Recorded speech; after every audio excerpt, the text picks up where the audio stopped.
Hello. So, Tim Allen has attempted to own the libs, everybody. It's over. We're done. He melted us. So, Tim Allen, the actor and cocaine aficionado, famous for his mugshot and his sitcom, has attempted to own the libs in true Donald Trump fashion, via tweet, of course. What did he do? Did he make some sort of a solid, strong argument? No, of course not. Why would he? That's not what they're about. What he did was he went to Twitter and he said, "Finally, an honest, progressive position." And then he quotes Karl Marx.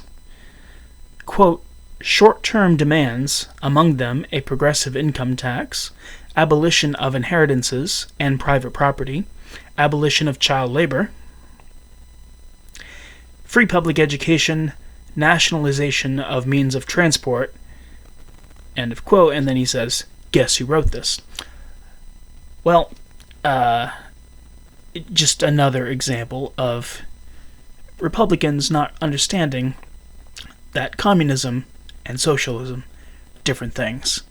Progressives aren't communist. There's democratic socialists.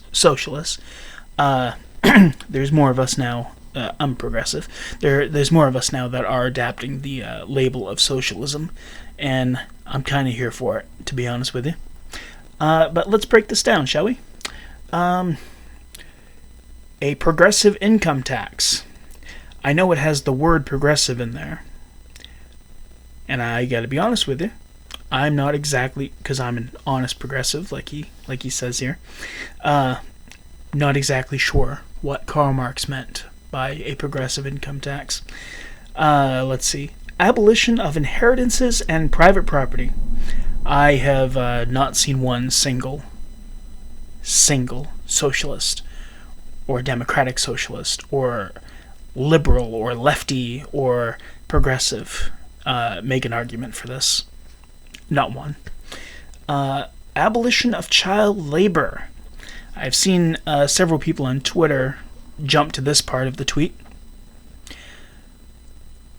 Like, even if I was Tim Allen and I was using this quote to try to make an argument, I would have, like, made an addendum to, not that part. Just want to be clear, not that part. So, Tim Allen, if you're against the abolition of child labor, that means you're pro-child labor, if my math is correct. Way to own us. Yeah.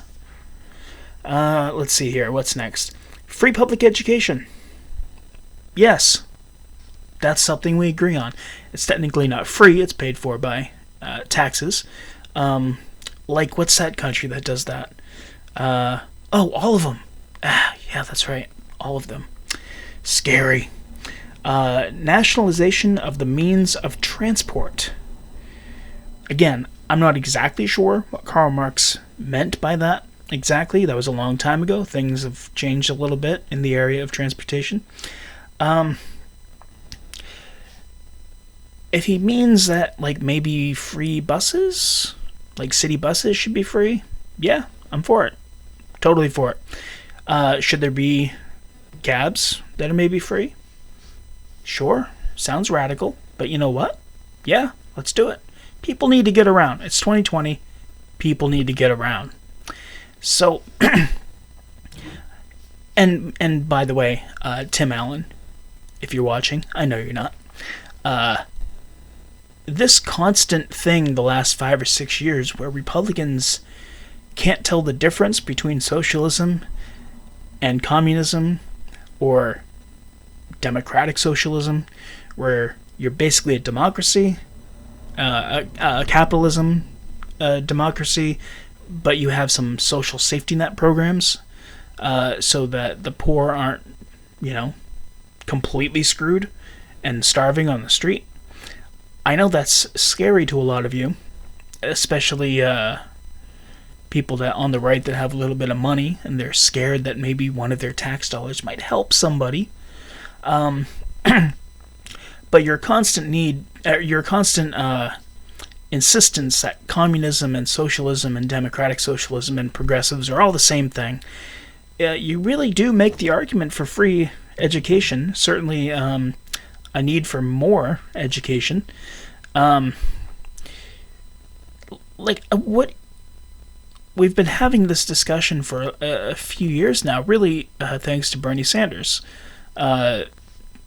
He's been around a lot longer, but for 5 or 6 years, ever since he tried to run for president the first time, we've been having this socialism discussion. And it's just a word that the right uses along with communism, which are polar opposite things, but they don't understand that. They just know my base is terrified of that word and that word and that word, so I'm just going to pepper my tweets and my speeches with these words. And if my base is scared of these words, certainly everybody should be, but they're not, especially people my age and younger. People my age and younger, we didn't live through the Red Scare.